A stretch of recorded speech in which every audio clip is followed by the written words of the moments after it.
여드름 똥을 봐야 한다.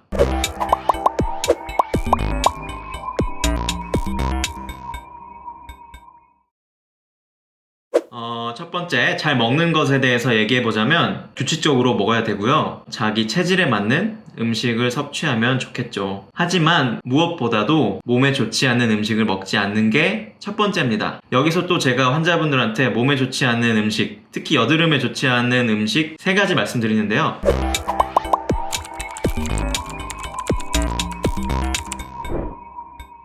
첫 번째는 밀가루, 면, 빵 이런 거 좋지 않습니다. 두 번째, 단 거, 달달한 초콜릿, 사탕, 설탕, 달달한 라떼 다 피해 주셔야 하고요. 세 번째는 유제품이에요. 여기서 유제품은 요구르트나 치즈 같은 건 괜찮은데 우유는 별로 좋지 않습니다. 그래서 소프트콘을 생각해 보시면 쉬워요. 소프트콘은 이제 밀가루로 만든 과자 위에 우유로 만든 크림, 거기에 설탕을 섞어서 얼린 거기 때문에 소프트콘 먹으면 여드름에 매우 좋지 않습니다. 그리고 두 번째, 잘 자기.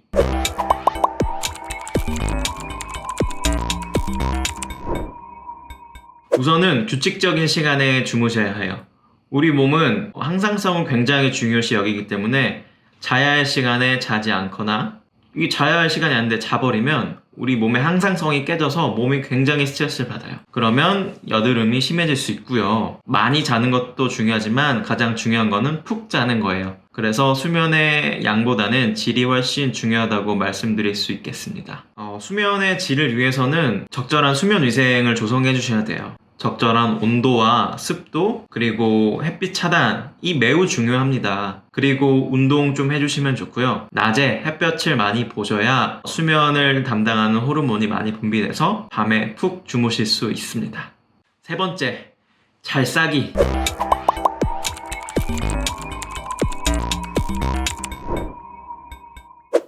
여드름과 똥의 상관관계. 잘 싸야 여드름이 낫는다. 대변 문제 같은 경우는 2가지 문제가 있죠. 하나는 막혀서 생기는 문제, 두 번째는 줄줄 싸버려서 생기는 문제. 여드름 문제 때문에 내원해주신 환자분들의 염증 상태와 대변 상태를 확인해보면 약간 상관관계가 있습니다. 큼직큼직한 화농성 여드름, 썩난 듯한 여드름이 많으신 분들은 변비 문제를 동반하는 경우가 많습니다. 반면에 얼굴도 조금 하얗고 좁쌀 여드름 위주로, 그리고 염증이 있어도 좀 자잘자잘한 화농성 염증이 있는 분들은 변비도 물론 있지만 설사 문제를 동반하시는 분들이 많으세요. 그런데 어떤 분들은 변비와 설사가 반복되시는 분들이 있으세요. 스트레스를 받거나 음식을 잘못 먹었을 때 어떨 때는 설사를 하고 어떨 때는 변비를 하고, 그리고 배가 엄청 아픈데 대변을 보면 해결되고, 밥을 먹었는데 바로 변을 봐야 한다. 이런 분들은 과민성 대장 증후군이라고 할 수 있습니다.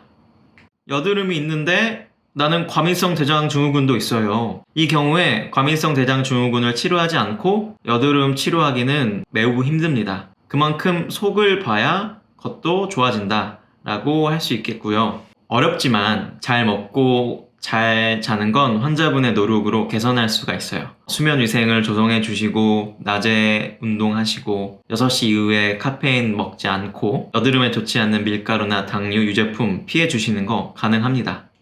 그런데 잘 싸는 건 환자분의 노력으로는 한계가 있습니다. 아무리 식이섬유가 많은 음식을 먹어도 변비가 지속되는 분들이 있고, 설사를 유발하는 찬 음식, 수박, 참외, 맥주, 기름진 음식, 중식, 삼겹살 이런 음식을 아무리 멀리 하셔도 하루에 2-3번씩 화장실 가면서 배 아파하시는 설사 환자분들이 계세요. 이런 만성적인 설사, 변비 혹은 과민성 대장 증후군을 해결하지 않고서는 여드름 치료에 한계가 있습니다. 그래서 오늘의 결론, 여드름과 동반되는 배변장애, 설사든 변비든 과민성 대장 증후군이든 반드시 해결해야만 여드름도 깨끗하게 해결할 수 있습니다. 그래야 겉과 속 모두 건강해지고 깨끗해질 수 있습니다. 이상입니다.